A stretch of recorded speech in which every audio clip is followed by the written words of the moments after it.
Buying and owning real estate is an investment strategy that can be both satisfying and lucrative. Unlike stock and bond investors, prospective real estate owners can use leverage to buy a property by paying a portion of the total cost up front, then paying off the balance plus interest over time. Welcome back to another episode of Investment Crusader. Subscribe to the channel now so you never miss any of our latest content. While a traditional mortgage generally requires a 20 to 25% down payment, in some cases a 5% down payment is all it takes to purchase an entire property. This ability to control the asset the moment the papers are signed emboldens both real estate flippers and landlords, who can, in turn, take out second mortgages on their homes in order to make down payments on additional properties. These are the 5 easiest ways to invest in real estate. 1. Rental properties.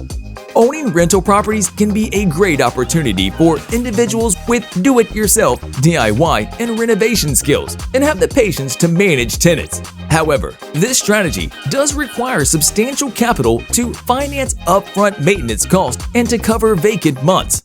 2. Real estate investment groups, REIGs. Real estate investment groups, REIGs, are ideal for people who want to own rental real estate without the hassles of running it.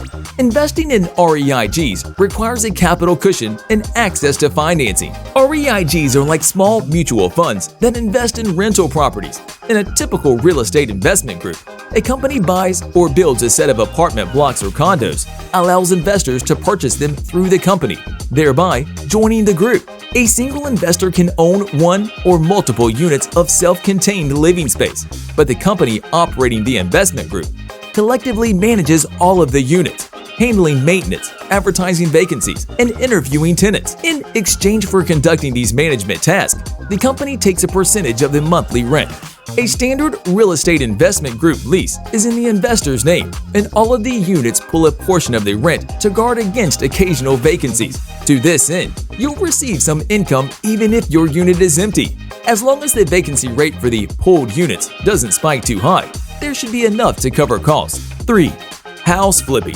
House flipping is for people with significant experience in real estate valuation, marketing, and renovation. House flipping requires capital and the ability to do or oversee repairs as needed. This is the proverbial wild side of real estate investing. Just as day trading is different from buy and hold investors, real estate flippers are distinct from buy and rent landlords. Case in point, real estate flippers often look to profitably sell the undervalued properties they buy in less than 6 months. Pure property flippers often don't invest in improving properties. Therefore, the investment must already have the intrinsic value needed to turn a profit without any alterations, or they'll eliminate the property from contention. Flippers who are unable to swiftly unload a property may find themselves in trouble because they typically don't keep enough uncommitted cash on hand to pay the mortgage on a property over the long term. This can lead to continued snowballing losses. There is another kind of flipper who makes money by buying reasonably priced properties and adding value by renovating them. This can be a longer-term investment, where investors can only afford to take on 1 or 2 properties at a time. 4. Real estate investment trust, REITs.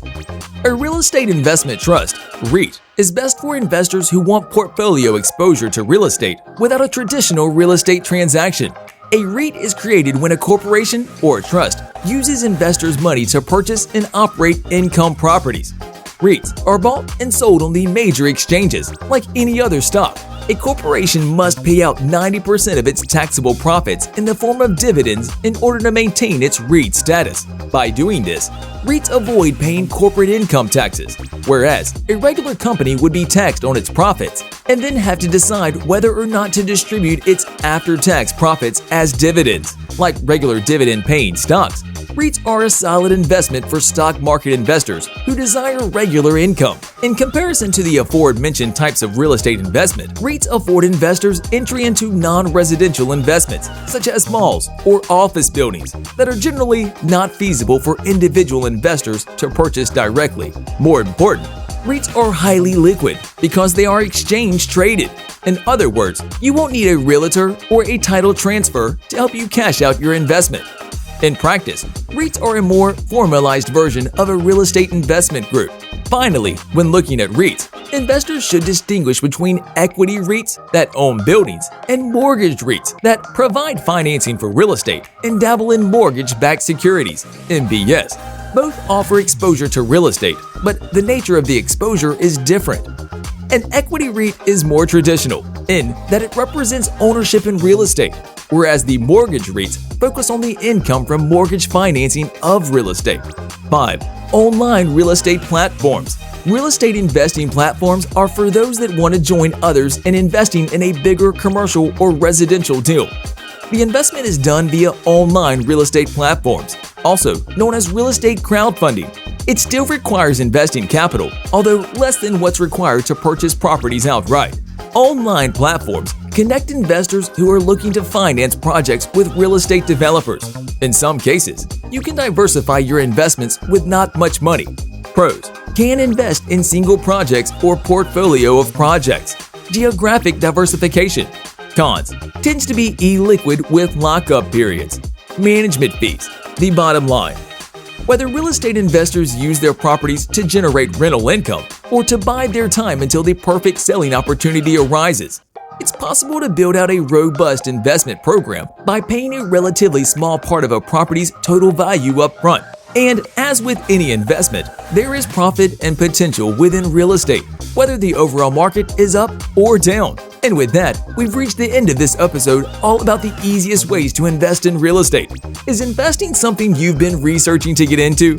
Get involved and let us know in the comment section down below. If you enjoyed this one and found it helpful, remember to leave a like on the video and to subscribe to Investment Crusader for even more amazing videos just like this one. Thank you for watching, and we'll see you in the next one.